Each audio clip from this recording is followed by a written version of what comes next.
मध्य प्रदेश की आर्थिक राजधानी इंदौर में एक तरफ जहां कोरोना महामारी अपना कहर बरपा रही है, वहीं अनलॉक शहर में एक के बाद एक हुई 3 हत्याओं की घटना ने शहर को हिलाकर रख दिया था। हालांकि पुलिस ने एक बार मुस्तैदी दिखाते हुए एक हफ्ते के अंदर ही तीनों हत्याओं की घटनाओं का खुलासा कर न सिर्फ आरोपियों को पकड़ने में कामयाबी मिली है, बल्कि एक बार फिर शहरवासियों के विश्वास पर खरी उतरी है। बेकाबू कोरोना महामारी के बीच 3 हत्याओं से हिली आर्थिक राजधानी। कहीं ऑनलाइन गेम बना मौत का कारण, तो कहीं ताश के खेल ने उजाड़ दिया घर। पुलिस ने एक के बाद एक किया हत्याओं का खुलासा, आरोपियों को मिली किए की सजा। इंदौर पुलिस की मुस्तैदी से बेबस बदमाश, पुलिस ने शहरवासियों का जीता दिल। जी हां, एक हफ्ते के अंदर एक के बाद एक 3 हत्याओं ने न सिर्फ इंदौर बल्कि मध्य प्रदेश को हिलाकर रख दिया। बदमाश एक के बाद एक हत्याओं को अंजाम दे रहे थे, वहीं पुलिस की नाकामी पर सवाल उठाए जा रहे थे।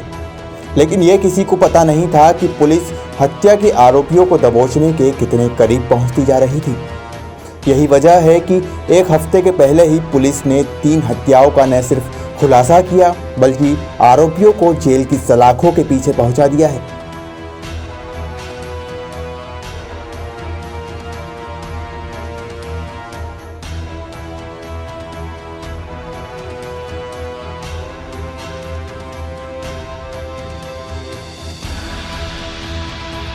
दिल दहलाने वाली हत्या की पहली घटना इंदौर के उमरी खेड़ा क्षेत्र में हुई, जहां शिवसेना के पूर्व नेता और ढाबा संचालक रमेश साहू की अज्ञात बदमाशों ने गोली मारकर हत्या कर दी। पहले इस हत्याकांड के पीछे पुरानी रंजिश और प्रॉपर्टी विवाद बताया जा रहा था, लेकिन गुरुवार को पुलिस ने हत्याकांड का पर्दाफाश करते हुए 7 आरोपियों को गिरफ्तार कर लिया, जिन्होंने डकैती की नीयत से हत्याकांड को अंजाम दिया था। पुलिस ने पकड़े गए आरोपियों से लूट का माल सहित अवैध हथियार जब्त किए हैं। 1 और 2 सितंबर की दरमियानी रात को 70 वर्षीय श्री रमेश साहू की जो हत्या हुई थी, उस गुत्थी को इंदौर पुलिस ने सुलझा लिया है और इसमें 7 आरोपियों को गिरफ्तार किया। शुरू में विभिन्न एंगल सामने आ रहे थे, क्योंकि मृतक ने काफ़ी संपत्तियां अलग अलग जगह पर अर्जित कर रखी थी और उनमें कुछ विवाद थे, तो उनसे संबंधित विवाद के कारण हत्या की एक आशंका जताई जा रही थी। उनके हाथ पर ब्लैकनिंग टैटूइंग पाई गई, तो फॉरेंसिक एंगल से एक सुसाइड की संभावना भी व्यक्त की गई थी। परंतु अंत में जब पुलिस ने इसमें आरोपियों को गिरफ्तार किया, तो पता चला कि यह घटना डकैती के उद्देश्य से की गई है, जिसमें कि कुल 8 व्यक्ति सम्मिलित थे, जिनमें से 7 को पुलिस ने गिरफ्तार कर लिया।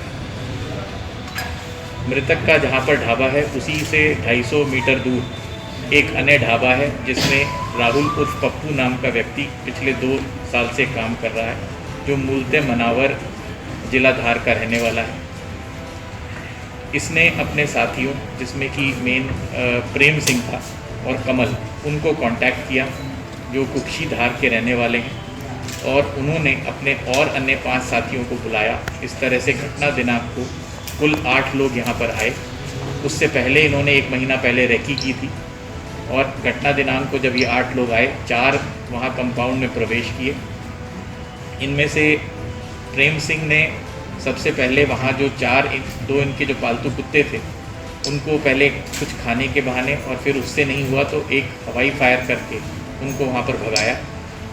जब हवाई फायर की आवाज़ आई, तो उस पर मृतक अपने कमरे से बाहर जैसे ही निकले, उनको ओवरपावर किया गया, गन पॉइंट पे होल्ड किया गया, और 2 व्यक्ति जो बगल वाले कमरे में, जहाँ उनकी धर्मपत्नी और उनकी बेटी सोए हुए थे, उधर उनमें 2 लोगों ने खिड़की के जरिए वहाँ पर प्रवेश किया। उनके जो ऑर्नामेंट्स हैं वो लूटे, और जब वो बाहर जा रहे थे, इस बीच मृतक रमेश साहू जी ने अपने आप को छुड़ाने के लिए जो संघर्ष किया, उस दौरान विजय नाम के आरोपी ने उन पर गोली चला दी, जिससे कि उनकी मृत्यु हुई।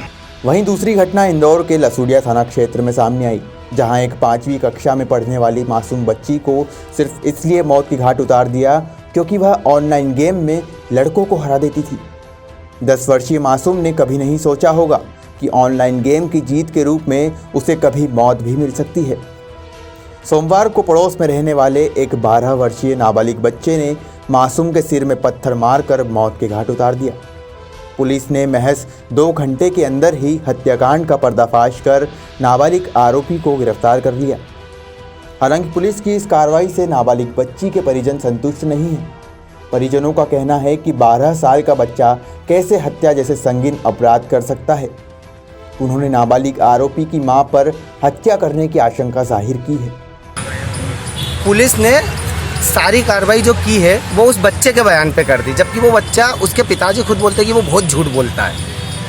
पुलिस ने चलो जो भी करा उसके कहने पे, लेकिन उसका क्रॉस चेक आके एक बार हम लोगों से भी तो दूसरे दिन पूछना था कि क्या आपकी बच्ची वीडियो गेम खेलती थी, क्या उसके साथ खेलने जाती थी।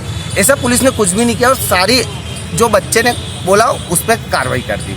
और घर से घटना स्थल की जो दूरी है, पॉसिबल ही नहीं है कि एक 12 साल का बच्चा 10 साल की बच्ची को वहाँ तक ले जा सके।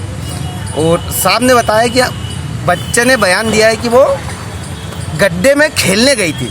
हमारा ये कहना है कि अगर उसका सगा भाई भी बोलेगा ना कि पीछे की रोड तक खेलने चलें, तो वो वहाँ जाना बिल्कुल पसंद नहीं करेगी।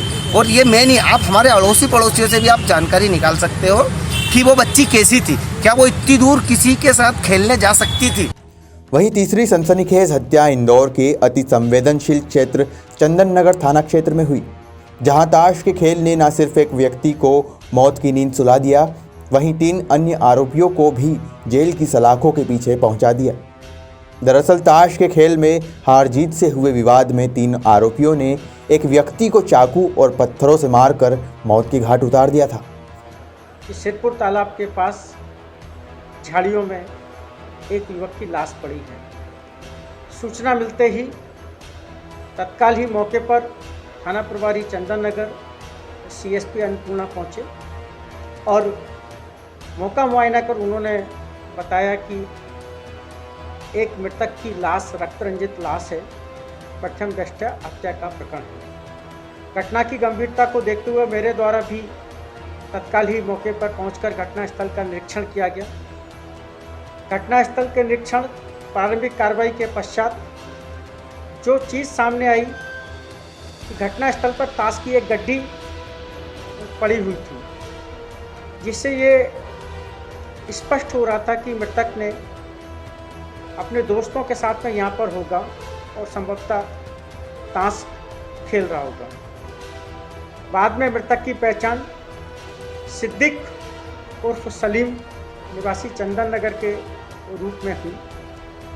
घटना की गंभीरता को देखते हुए CSP अन्नपूर्णा श्री पुनीत गहलोत के नेतृत्व में थाना प्रभारी चंदन नगर और थाना प्रभारी द्वारकापुरी अन्नपूर्णा की टीम पतारसी की लगाई गई।